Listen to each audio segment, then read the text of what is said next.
সামাজিক যোগাযোগ মাধ্যমে বেশ সরব চিত্রনায়িকা পরীমনি।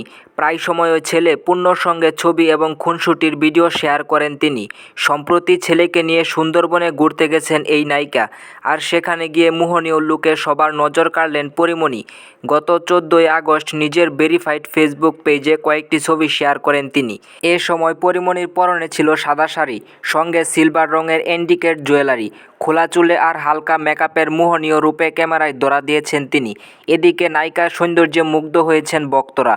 তার প্রশংসায় একজন লিখেছেন, পরীমনির এই রূপের লাবণ্যের কাছে কানের পাশের গোলাপের সৌন্দর্যও হার মানে। এছাড়া পরীর পোস্ট করা ভিডিওতে দেখা যায় সুন্দরবনের মাছ দিয়ে ছেলে পূর্ণকে কোলে নিয়ে হাঁটছেন পরী। এই সময় পূর্ণ তার টাইগার ব্যান্ডটি নিজ হাতে মাথায় পরতে যাচ্ছিল। পরে একজন এসে পূর্ণের মাথার ব্যান্ডটি ঠিকমতো পরিয়ে দেয়। এক পর্যায়ে পূর্ণ সেই ব্যান্ডটি খুলে পরীর মাথায় পরিয়ে দিতে চায়। নেটিজেনরাও উপভোগ করেন তাদের এই খুনসুটি। তো ভিডিওটি ছিল এই পর্যন্তই। কেমন লেগেছে অবশ্যই কমেন্টে জানাবেন।